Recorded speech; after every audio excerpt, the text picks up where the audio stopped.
Welcome to our monthly Catalyst interview. Our focus this month has been on fear, and we've looked at fear from a few different angles, including the fear of failure, fear of judgment, and had a great Catalyst conversation last month with Dr. Robinson. Today, we interview a Catalyst to help expand the people, resources, and tools that you have available on your journey of transformation. These Catalysts are special people. They've not only transformed their own life, they've worked on helping others transform their lives as well. Our channel is to share with you our perspective of how we deal with fear, shame, and guilt, and how fear, shame, and guilt impacts our personal and professional life. So today we have an incredible guest, and it's our honor to introduce Kimberly Arnold, CEO of Somatic Leadership.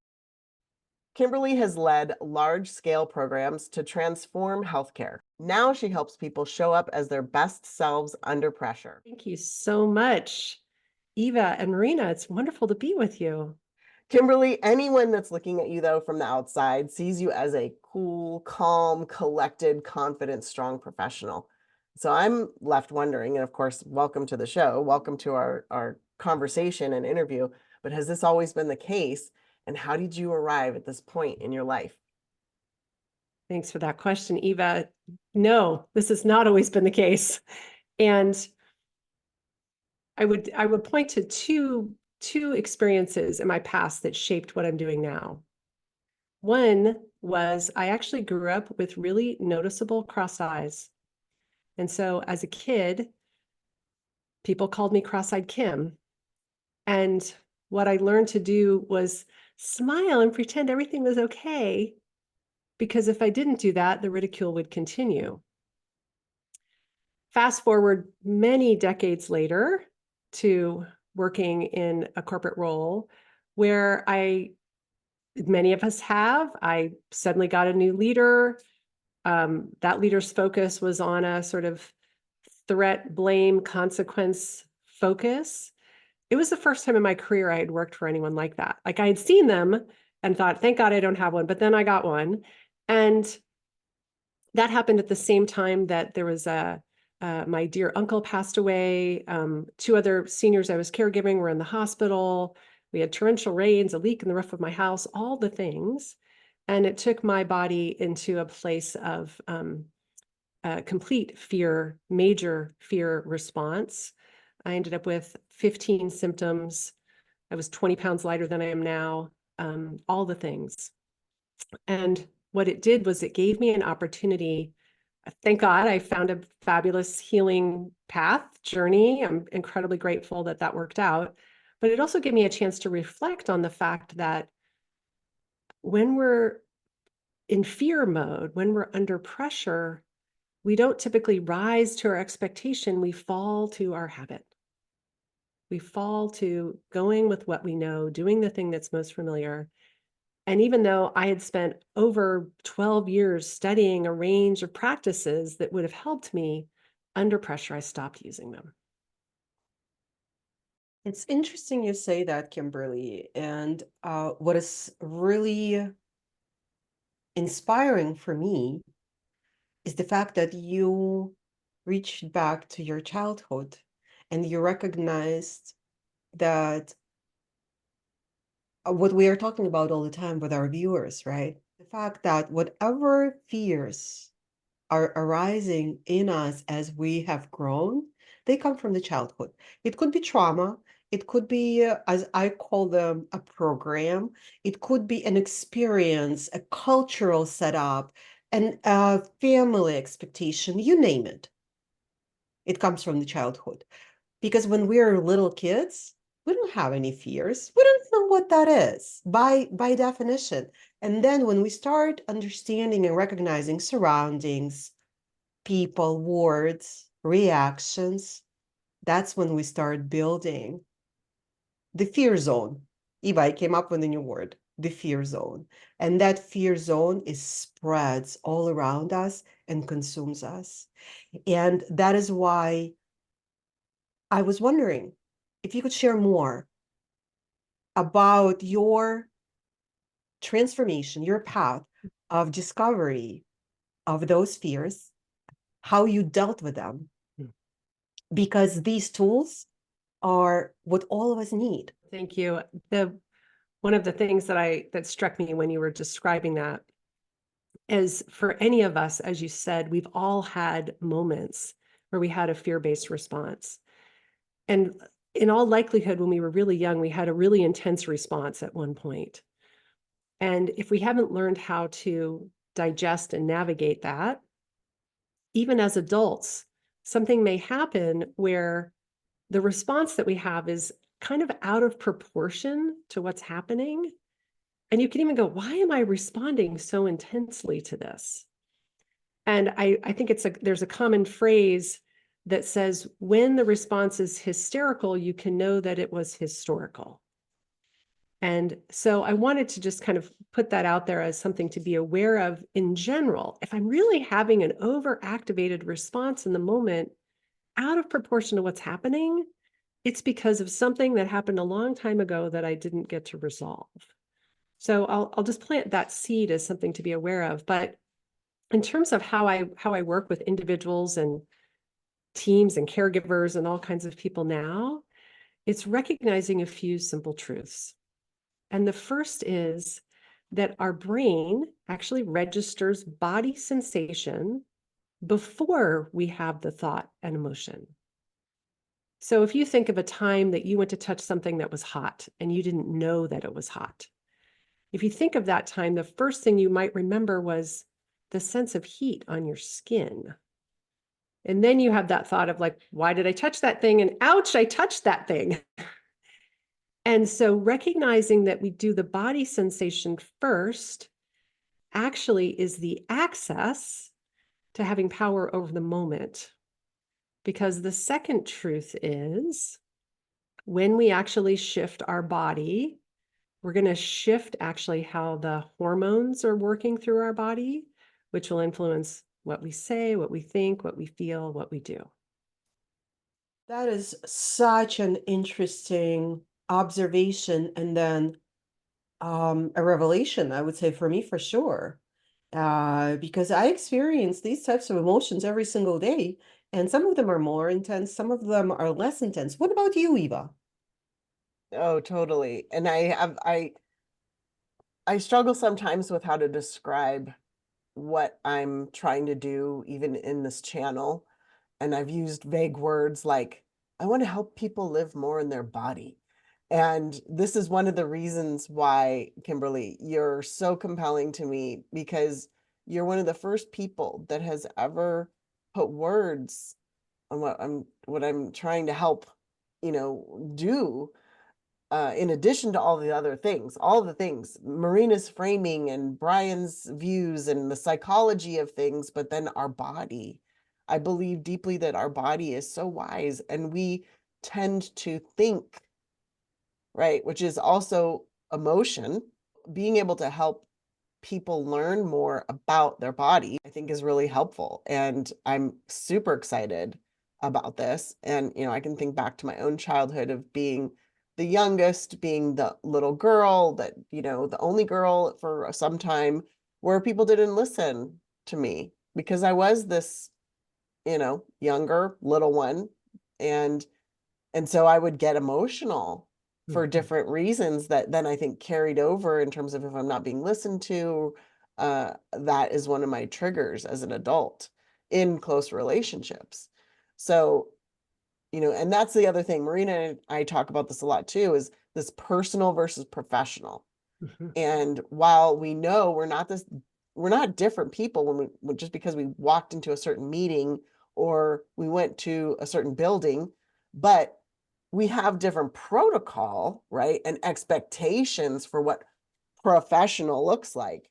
So, anyway, yes, I can very much relate to the childhood programming and the reactions that frankly were not taught, how to listen to our body. And then there's a lot of shame that gets introduced because parents don't know how to help the child through their emotions, through their feelings. So I'm curious about what some of these tips are, that we can use and how we can live more in our body. I wanted to add, if I may, Kimberly, something that you had touched on, which I think we should expand on with your help. So hopefully you can. You were talking about some physical difference that you had when you were younger. And I can relate to that because since I was little, I was chubby, I was overweight. Okay. And so as we've had those different physical things, right? And some people have other things, right? We find out that other kids are cruel. We find out that kids are taught since very, very, very young age to address differences negatively. You use the technique that I used, which is avoidance. I became more, I want to say aggressive. I'm gonna fight you. I'm gonna beat the crap out of you for making me feel bad. Mhm. And that's unfortunately developed into the combative trait, Yeah. which I have to now work on, and I did for many, many years. So if you could please expand on how you see people can deal better Mhm. with these types of situations, that would be phenomenal. Let's start with, for any of us, when we have a fear-based response, there are a couple things going on in the body. As soon as the body feels a sense of threat or fear, the little teeny part of our brain called the amygdala has taken over. The other thing that happens is we start generating cortisol, or stress hormone, in our body. The cortisol is telling our body to take the blood from our brain, move it into our large muscles and our extremities, preparing us to have one of the classic fight, flight, freeze, appease responses. Mm-hmm. Right? So it's preparing us to do that. And what that also does is, in those moments, we tend to have muscles. Muscles will start to tighten. We will tend to start to narrow our view and our perspective to the thing that's stressful. We start to have, as you were saying, very negative thoughts coming up. It becomes me versus you, us versus them, black versus white, right versus wrong. Like, as soon as you know you're in a place of absolute, you could just say, I'm curious because I'm really in a place of absolute. And so those are all our natural responses. What it's doing is it's kicking in what's referred to as the sympathetic part of our nervous system, the part of us that's preparing us for those moments with the cortisol and maybe adrenaline running. But to be skillful in those moments, what we want access to is our parasympathetic, or the ability to take a breath, to relax, to find a place of settle before I go to engage. So a lot of the practices that I'm teaching people are things as simple as recognizing, if you want to do this with me, when you take your hands and you make a fist, feel the tension, right? Right? I feel the tension that goes into my arms, into my shoulder, into my jaw. I can feel the tension. I'm generating the cortisol, or the stress. On an exhale, open your hands, stretch them out. And if you have room, I don't know if you ladies have room, but I'm going to do this, and I'm going to open my arms out to the side. Because now what I did, and I'm going to also intentionally start rotating my head to take in that full 180-degree view. And when I take a breath here, I notice, feels like a more full breath. As soon as I shift from contracting my muscles to extending my muscles, generating testosterone or confidence. As soon as I pivot from that point of stress to a broader perspective, there's more available. It starts to calm my system. So the focus of, the organization that I lead is called Somatic Leadership. Somatic comes from the word somas, which is a Greek word that refers to the body, to your point, Eva, of coming back to the body. And it's really helping us tap into the wisdom, because if we go back to those infants, what's true is in those first 18 months, they are learning more through their 5 senses then thought is not really so much happening yet, right? I explore the world with my tongue, or I'm touching anything that's in front of me, right? Like, so we come into the world with this, this wisdom. And then, as you were saying, Eva, when we get into the workplace, well, now I'm supposed to look a certain way. I'm supposed to act a certain way. I'm not supposed to use my hands when I'm talking. Like all these, we say all these things that basically say, shut down your body and just use your head. And so part of the focus is helping people. I teach what I call the stealth somatics, the things that you could do in a meeting that nobody would know you were doing, but that would actually help you come back to your own sense of, some people would call it finding a sense of center or a sense of ground, but to come back and find that place so that from there you can feel really aligned to speak your truth, to say what's real in the moment. Even the hard things. I was on a call earlier today where someone said, it's not hard, it's human. People are awakening. That's what it is. Because 5 years ago, no one would say that in a meeting. Mhm. I have to tell you, I had a stressful morning. Mm. And I was able to say, okay, I need to stop and breathe. But what you just showed everyone, including me, and we just practiced, I just want to share with our viewers, it works. It absolutely works. As I stretched my hands and turned my head, I calmed down. Mm. Kimberly, thank you. It absolutely works. It is so my pleasure. And you may notice you said a comment of, I had a stressful morning. And where I went was I immediately put a hand on my chest. It's actually a habit of mine now.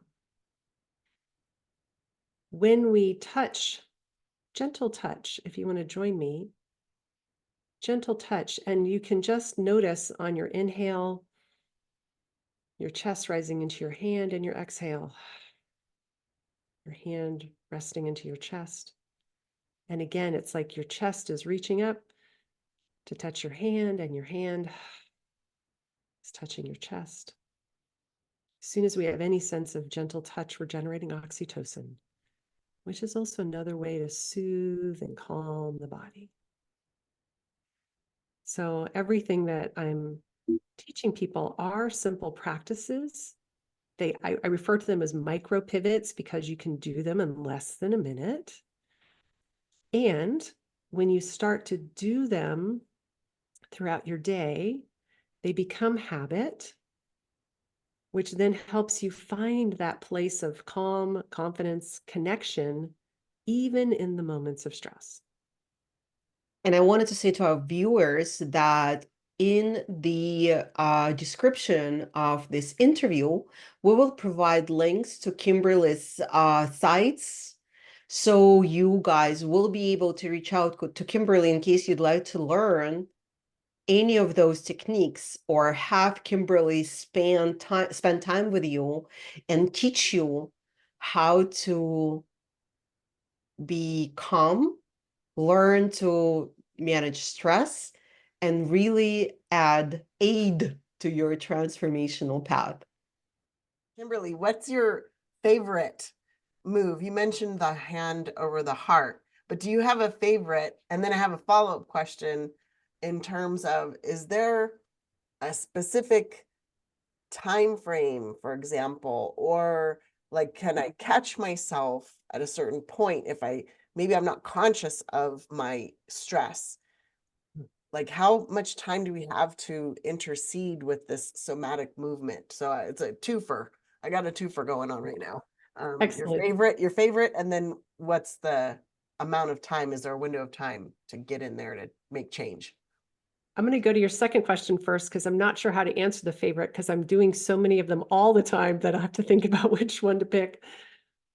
The first step is to start to get familiar with how your body responds under stress.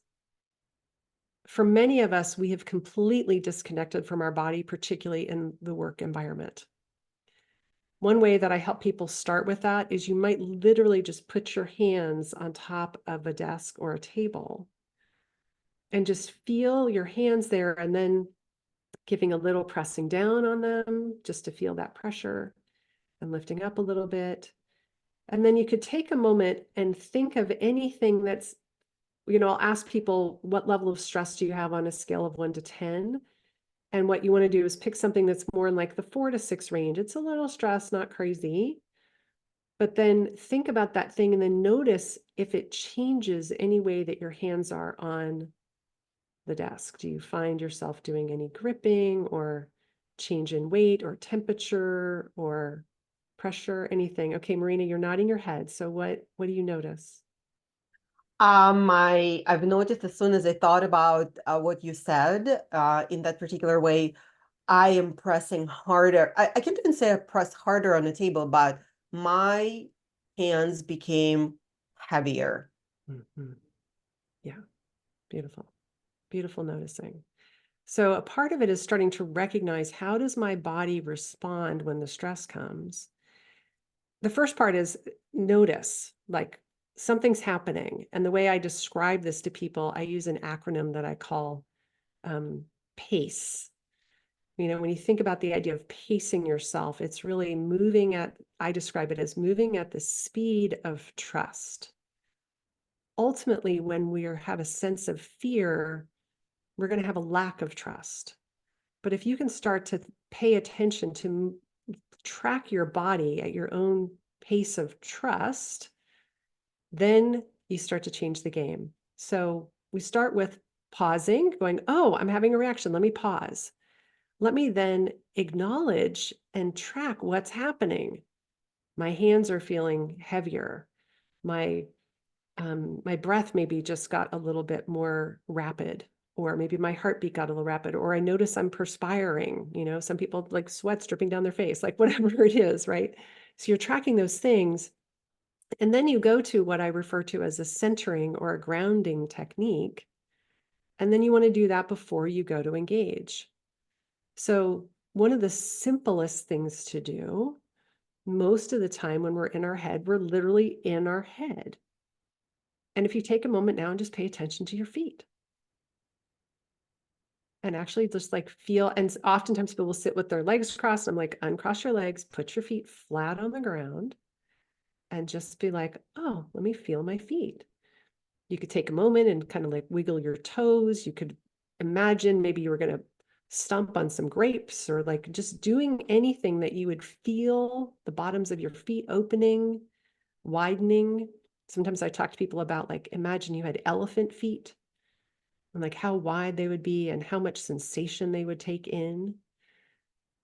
Just in making that shift, what's true is I describe it as energy follows attention.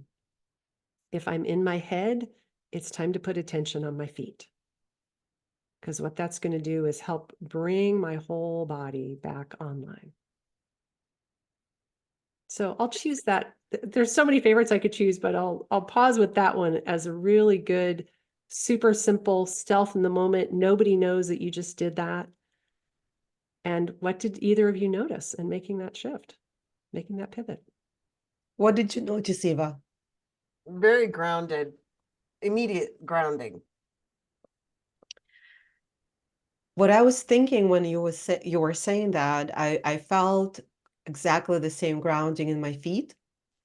And I was thinking that this technique, and we talked a lot about corporate world, professional issues in this interview, but I just thought about a complete leveling with our personal life. And any type of stress situation we're going through in our personal life, we can adapt absolutely the same techniques. You are talking, I'm talking to my son and I'm just going crazy. And I can just basically stop and go one way and another way. And he'll say, hey, mom, you're crazy. Yes, I am. And just finish that and enjoy and be calm. Absolutely. And that's the pivots that we're talking about. Exactly as I said before, you're pivoting from the point of stress back to the space. Inside the point of stress, all I can see is the thing I have to react to. And as soon as I can, and part of it is, even I just noticed this, it's really common that we start leaning in. We do a lot of engaging with our front body. So just take a moment and lean into your spine. It's there to support you for a reason, right? And so even that you could I mean, it's so common that when we're in that fearful place that, some people are either going to lean in or they're going to lean back. And what you're trying to find is the balance in between. Mm. Mm. Incredible. I have one more question. So we've done this before when we've spoken, and I would like to know what that is about. Oh, that thing? Yeah. Yes. Okay, beautiful. So one of the places that I carry a lot of tension, and when I ask other people, this seems to be pretty true, is they carry a lot of tension in their jaw. Right here. Carry a lot of tension in our jaw. So I always say to people, if you've been with a baby, you've done this before. First, you do what we call motor boating your lips. And it just helps start to relax all the muscles in your face. And then I'll give it like just a little gentle massage up in the jawbone. And then I pull down. And already, like in that moment, jaw's more relaxed. And I could feel, I mean, honestly, when I did that, I was like, I could feel my shoulders drop. And I could feel the relaxing just coming all the way down. Nice. We have started tradition, and that tradition we would like to carry forward with you, Kimberly. If you could whisper one thing to that fearful voice or inside your head, what would that be? If I could whisper one thing to fear, I would say, take a breath with an extra long exhale.